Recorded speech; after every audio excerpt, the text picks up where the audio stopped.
ಆತ್ಮೀಯ ಬಂಧುಗಳೇ, ಮಹಾಭಾರತ ಭೀಷ್ಮ ಪರ್ವ, ಇದರಿಂದ ದೃಷ್ಟದ್ಯುಮ್ನ, ಅಭಿಮನ್ಯು ಮತ್ತು ಅರ್ಜುನನ ಪರಾಕ್ರಮ ಈ ವಿಷಯದ ಬಗ್ಗೆ ನಾವು ತಿಳ್ಕೊಳ್ಳೋಣ.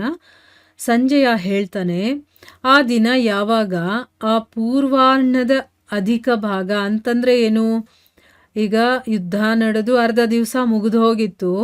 ಬಹಳಷ್ಟು ರಥಗಳು, ಆನೆಗಳು, ಕುದುರೆಗಳು, ಕಾಲಾಳುಗಳು ಮತ್ತು ಸವಾರರು ಎಲ್ಲರೂ ಕೂಡ ಕೊಲ್ಲಲ್ಪಟ್ಟಿದ್ರು, ಸತ್ತೋಗಿದ್ರು ಬೇಕಾದಷ್ಟು ಜನ. ಆದ್ದರಿಂದನೇ ಪಾಂಚಾಲ ರಾಜಕುಮಾರ ದೃಷ್ಟದ್ಯುಮ್ನ ಒಬ್ಬನೇ ಅಶ್ವತ್ಥಾಮ, ಶಲ್ಯ ಮತ್ತು ಕೃಪಾಚಾರ್ಯ 3 ಮಹಾರಥಿಗಳ ಜೊತೆ ಯುದ್ಧ ಮಾಡ್ತಾ ಇದ್ದ.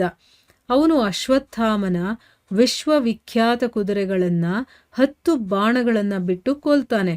ವಾಹನಗಳೆಲ್ಲ ನಾಶವಾದ ಕಾರಣ, ಅಂದರೆ ಈಗ ಕುದುರೆಗಳೆಲ್ಲ ಹೊರಟೋಯ್ತಲ್ಲ ಅವನ ಹತ್ರ, ಅದಕ್ಕೆ ಅಶ್ವತ್ಥಾಮ ಏನು ಮಾಡ್ತಾನೆ, ಶಲ್ಯನ ರಥದ ಮೇಲೆ ಕೂತ್ಕೊಳ್ತಾನೆ ಮತ್ತು ಅಲ್ಲಿಂದಲೇ ದೃಷ್ಟದ್ಯುಮ್ನ ಮೇಲೆ ಬಾಣಗಳ ಮಳೆಯನ್ನು ಸುರಿಸೋದಕ್ಕೆ ಶುರು ಮಾಡ್ತಾನೆ. ದೃಷ್ಟದ್ಯುಮ್ನ ಅಶ್ವತ್ಥಾಮನ ಜೊತೆ ಹೊಡೆದಾಡ್ತಾ ಇರೋದನ್ನು ನೋಡಿ ಸುಭದ್ರಾನಂದನನಾದಂತಹ ಅಭಿಮನ್ಯು ಕೂಡ ತೀಕ್ಷ್ಣ ಬಾಣಗಳನ್ನು ಸುರಿಸ್ತಾ ಅಲ್ಲಿಗೆ ಬಂದು ತಲುಪ್ತಾನೆ. ಈಗ ಅವನ ಮೇಲೆ ಇವನು ಯುದ್ಧ ಮಾಡ್ತಾ ಇದ್ದಾನೆ ಅಂತ ನಾನು ಅವನಿಗೆ ಸಹಾಯ ಮಾಡಬೇಕು ಅಂತಂದ್ಬಿಟ್ಟು ಅಲ್ಲಿಗೆ ಬರ್ತಾನೆ. ಅವನು ಶಲ್ಯನಿಗೆ 25, ಕೃಪಾಚಾರ್ಯರಿಗೆ 9 ಮತ್ತು ಅಶ್ವತ್ಥಾಮನಿಗೆ 8 ಬಾಣಗಳನ್ನು ಹೊಡಿತಾನೆ. ಅಂದರೆ ಒಬ್ಬರ ಜೊತೆ 3 ಜನ ಯುದ್ಧ ಮಾಡ್ತಾ ಇದ್ದಾರಲ್ಲ ಅಂತಂದ್ಬಿಟ್ಟು ಅವನು ಬರ್ತಾನೆ. ಆಗ ಅಶ್ವತ್ಥಾಮ 1, ಶಲ್ಯ 10 ಮತ್ತು ಕೃಪಾಚಾರ್ಯರು 3 ತೀಕ್ಷ್ಣ ಬಾಣಗಳಿಂದ ಅಭಿಮನ್ಯುವಿಗೆ ಹೊಡಿತಾರೆ, ಅಂದರೆ ಬಾಣಗಳನ್ನು ಬಿಡ್ತಾರೆ ಅವನ ಕಡೆಗೆ. ಮಹಾರಾಜ, ಅಷ್ಟರಲ್ಲೇ ನಿಮ್ಮ ಮೊಮ್ಮಗ ಕುಮಾರ ಲಕ್ಷ್ಮಣ ಇದ್ದಾನಲ್ಲ, ಅವನು ಅಭಿಮನ್ಯು ಯುದ್ಧ ಮಾಡ್ತಾ ಇರೋದನ್ನು ನೋಡಿ ಅವನನ್ನು ಎದುರಿಸೋದಕ್ಕೆ ಅವನು ಬರ್ತಾನೆ. ಆಮೇಲೆ ಇವರಿಬ್ಬರಲ್ಲಿ ಯುದ್ಧ ಆಗೋದಕ್ಕೆ ಶುರುವಾಗುತ್ತೆ. ಕೋಪದಿಂದ ತುಂಬಿದ್ದಂತಹ ಲಕ್ಷ್ಮಣ ಅಭಿಮನ್ಯುವಿಗೆ ಅನೇಕ ಬಾಣಗಳಿಂದ ಹೊಡೆದು ಅದ್ಭುತ ಪರಾಕ್ರಮವನ್ನು ತೋರಿಸ್ತಾನೆ. ಇದರಿಂದ ಅಭಿಮನ್ಯುವಿಗೆ ತುಂಬ ಕೋಪ ಬರುತ್ತೆ ಮತ್ತು ಅವನೇನು ಮಾಡ್ತಾನೆ, ತನ್ನ ಕೈ ಚಳಕವನ್ನು ತೋರಿಸ್ತಾ 50 ಬಾಣಗಳಿಂದ ಲಕ್ಷ್ಮಣನಿಗೆ ಹೊಡಿತಾನೆ. ಲಕ್ಷ್ಮಣ 1 ಬಾಣವನ್ನು ಬಿಟ್ಟು ಅಭಿಮನ್ಯುವಿನ ಧನಸ್ಸನ್ನು ತುಂಡು ಮಾಡ್ತಾನೆ.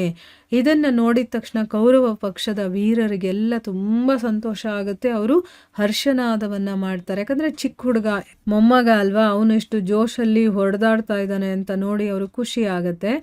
ಅಭಿಮನ್ಯು ಏನು ಮಾಡ್ತಾನೆ, ಸದೃಢವಾದಂತಹ ಇನ್ನೊಂದು ಧನಸ್ಸನ್ನು ತಗೊಳ್ತಾನೆ. ಆಮೇಲೆ ಅವರಿಬ್ಬರು ಒಬ್ಬರು ಇನ್ನೊಬ್ಬರ ದಾಳಿಯಿಂದ ತಪ್ಪಿಸ್ಕೊಳ್ತಾ ಮತ್ತು ಹೊಡಿತಾ ಪರಸ್ಪರ ತೀಕ್ಷ್ಣ ಬಾಣಗಳಿಂದ ಹೊಡೆದಾಡೋದಕ್ಕೆ ಶುರು ಮಾಡ್ತಾರೆ.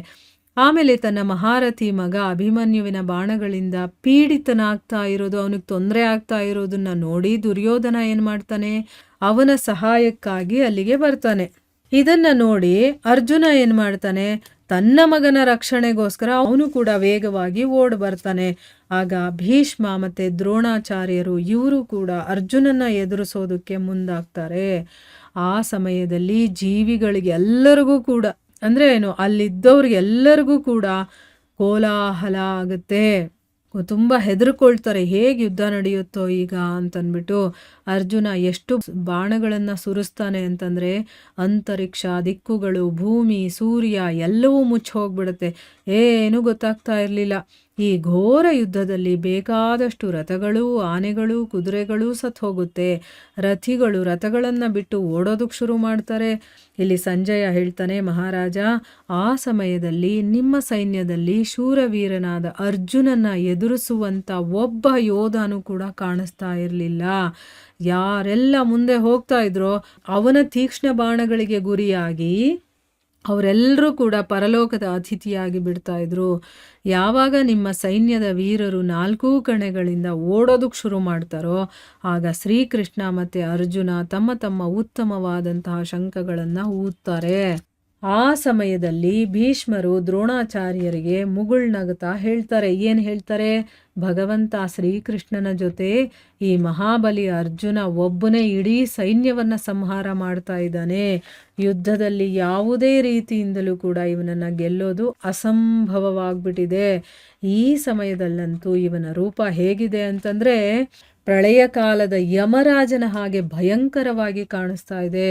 ನೋಡ್ತಾ ಇದ್ದೀರಲ್ಲ ನೀವೇನೆ ನಮ್ಮ ಈ ದೊಡ್ಡ ಸೈನ್ಯ ಯಾವ ರೀತಿ ವೇಗವಾಗಿ ಒಬ್ಬರನ್ನೊಬ್ರು ನೋಡ್ಕೊಂಡು ಓಡ್ ಹೋಗ್ತಾ ಇದ್ದಾರೆ ಅಂತನ್ಬಿಟ್ಟು, ಅಂದರೆ ನಮ್ಮ ಸೈನ್ಯವೆಲ್ಲ ಓಡ್ ಹೋಗ್ತಾ ಇದೆ.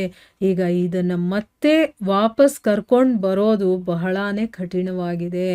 ಈ ಕಡೆ ಸೂರ್ಯ ಕೂಡ ಅಸ್ತಂಗತನಾಗ್ತಾ ಇದ್ದಾನೆ. ಅದಕ್ಕೋಸ್ಕರನೇ ಈಗ ಸೈನ್ಯವನ್ನೆಲ್ಲ ಸೇರಿಸಿ ಯುದ್ಧವನ್ನು ನಿಲ್ಲಿಸೋದೇ ಸರಿ ಅಂತ ನನಗೆ ಅನ್ನಿಸ್ತಾ ಇದೆ ಅಂತನ್ಬಿಟ್ಟು ಹೇಳ್ತಾರೆ. ಮತ್ತು ನಮ್ಮ ಯೋಧರು ಆಯಾಸ ಕೂಡ ಪಟ್ಟಿದ್ದಾರೆ ಮತ್ತು ಭಯ ಕೂಡ ಪಟ್ಕೊಂಡಿದ್ದಾರೆ.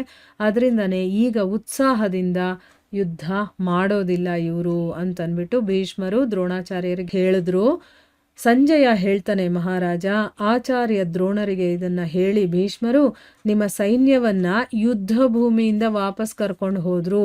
ಈ ರೀತಿ ಸೂರ್ಯಾಸ್ತದ ಸಮಯದಲ್ಲಿ ನಿಮ್ಮ ಮತ್ತು ಪಾಂಡವರ ಸೈನ್ಯ ಎರಡೂ ಕೂಡ ಹಿಂದಿರುಗಿ ವಾಪಸ್ ಬಂತು ಅಂತನ್ಬಿಟ್ಟು ಇಲ್ಲಿ ತನ್ನ ಕಥೆಯನ್ನು ಹೇಳಿ ಮುಗಿಸ್ತಾನೆ. ದ್ರೋಣಾಚಾರ್ಯರು ಹೇಗೆ ಯುದ್ಧ ಮಾಡಿದ್ರು, ಅರ್ಜುನ ಹೇಗೆ ಯುದ್ಧ ಮಾಡ್ದ, ಭೀಷ್ಮರು ಹೇಗೆ ಯುದ್ಧ ಮಾಡಿದ್ರು ಅಂತೆಲ್ಲ ಪ್ರಶ್ನೆ ಕೇಳಿರ್ತಾನೆ. ಅದಕ್ಕೆ ಉತ್ತರವಾಗಿ ಸಂಜಯ ಈ ರೀತಿ 2ನೇ ದಿನದ ಯುದ್ಧ ಮುಗಿಯತ್ತೆ ಅಂತನ್ಬಿಟ್ಟು ಹೇಳ್ತಾನೆ. ಸೊ ಇಲ್ಲಿಗೆ ನಾವು ನಿಲ್ಲಿಸೋಣ. ಹರೇ ಕೃಷ್ಣ.